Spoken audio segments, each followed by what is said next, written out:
Break के बाद आपका स्वागत है। महाराष्ट्र के पात्रा चौल घोटाले में ईडी की कार्रवाई हुई है। शिवसेना के सांसद संजय राउत को गिरफ्तार किया गया। लेकिन क्या है पात्रा चौल घोटाले का प्रकरण?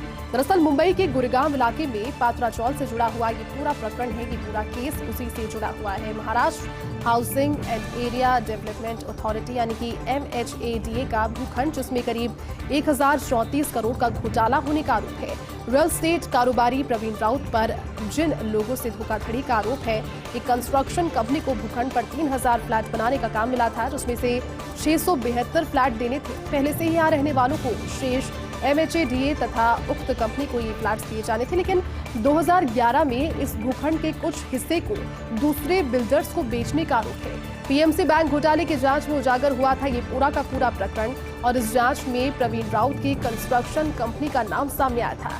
इस केस में संजय राउत की 9 करोड़ रुपए की संपत्ति भी इससे पहले जब्त हो चुकी है। राउत की पत्नी वर्षा की भी 2 करोड़ की संपत्ति जब्त हो गई है। राउत की गिरफ्तारी के बाद उनके भाई सुनीत राउत ने कहा, गलत तरीके से उन्हें गिरफ्तार किया गया है, हमें गिरफ्तारी के संबंध में कोई कागज नहीं दिया गया। राष्ट्रीय खाद्य सुरक्षा योजना बनी मजाक। 2 साल में 1,85,000 मृतकों के नाम से बांटा गया गेहूं।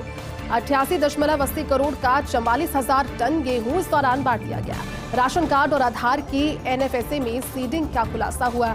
कोरोना काल में दरअसल 2 साल में गेहूं बांट दिया गया, लेकिन सरकार ने 20 रुपए किलो के हिसाब से इस गेहूं को खरीदा और इसी गेहूं को बांट दिया 2 रुपए किलो, यानी कि एक बड़ी धांधली हुई। लेकिन इसका पूरा इस प्रकरण का खुलासा तब हुआ जब ये बात सामने आई NFSA के सीडिंग के दौरान, जब उसे पता लगा कि कोरोना काल में 2 सालों में ये गेहूं को बांट दिया गया। सरकार ने 20 रुपए किलो के हिसाब से इस गेहूं को खरीदा और इसी गेहूं को मृत लोगों के नाम पर 2 रुपए किलो के हिसाब से बांट दिया।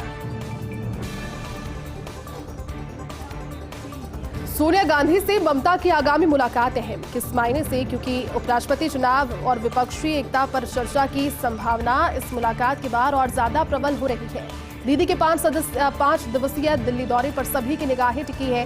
5 दिवसीय दौरे पर पहुंच रही है ममता बनर्जी, और इस दौरान अटकलें ये है कि सोनिया से मुलाकात के बाद दीदी अपना फैसला भी बदल सकती है, और ऐसा नहीं होने की स्थिति में विपक्षी पार्टियों के बिखरे होने का संदेश जा सकता है। केंद्र के दबाव के बावजूद दीदी अभी भी विपक्षी दलों की सहायता कर रही है। कहीं ना कहीं ये रणनीति उनकी हो सकती है कि विपक्ष, उन्हें शायद इस चीज का अंदाजा है कि विपक्ष बिना एकजुटता के भारतीय जनता पार्टी की मजबूती के साथ उनका सामना नहीं कर सकता। इस चीज से भलीभांति परिचित है, और इसी वजह से अब जब सोनिया गांधी से मुलाकात करेंगे तो ये एक महत्वपूर्ण मुद्दा रहेगा चर्चा के लिए कि विपक्षी एकता किस तरह से आए और कैसा ये संदेश जाए कि विपक्ष एकजुट है। भले ही मुद्दे अलग अलग हैं, लेकिन मुद्दों का सार एक ही है और एकजुटता यहाँ पर नजर आए।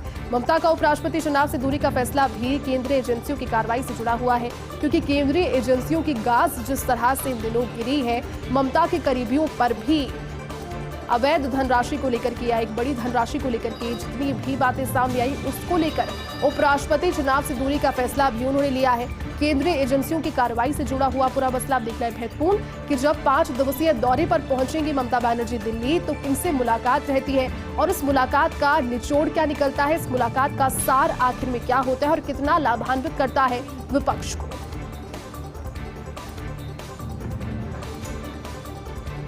मार्गरेट अलवा का इंटरव्यू। विपक्ष की ओर से उपराष्ट्रपति की उम्मीदवार हैं अलवा। कहा, राष्ट्रपति पद के लिए द्रौपदी मुर्मू अच्छी प्रत्याशी हैं। राष्ट्रपति चुनाव में मतदाता होती तो मुर्मू को ही अपना समर्थन देती, अपना वोट मैं उन्हें ही देती। मुर्मू को चुनकर देश ने आदिवासी समाज को आवाज दी है, जिन्हें आज तक रखा गया था हाशिए पर। अब पहली महिला उपराष्ट्रपति चुनने का एक ऐतिहासिक अवसर आया है। संसद की 100 से अधिक महिला सदस्यों का समर्थन मिलने की उम्मीद। ममता बनर्जी मेरी पुरानी दोस्त है, मैं उन्हें मना लूं। उपराष्ट्रपति पद के लिए 6 अगस्त को मैदान में होंगे धनखड़ और अलवा।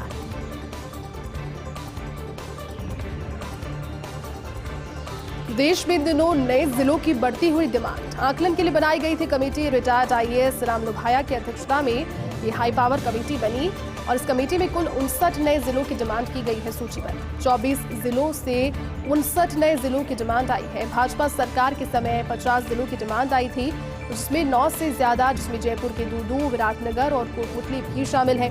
समिति संभवतः सितंबर तक सरकार को इस संबंध में अपनी रिपोर्ट सौंप सकती है। महात्मा गांधी अंग्रेजी माध्यम स्कूल का ड्रेस कोड क्या निजी स्कूलों की राह पर चल रहे हैं ये स्कूल, ये सवाल है।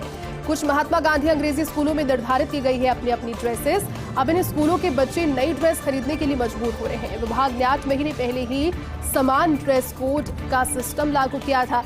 कक्षा 1 से 8वीं तक के बच्चों को मुफ्त ड्रेस देने की भी सरकार तैयारी कर रही थी, लेकिन धीमी प्रक्रिया के चलते इन स्कूलों ने भी धैर्य नहीं रखा और अपनी ही मर्जी से लागू कर दिया नया ड्रेस कोड। और ऐसे में अभिभावकों पर 300 से 500 रुपए तक का अतिरिक्त खर्चा आ रहा है। लेकिन ये खर्चा बढ़ते हुए ज्यादा बढ़ जाएगा, क्योंकि अब खर्च कहीं ना कहीं 300 से 500 रुपए की बात तक सीमित नहीं रह गया है।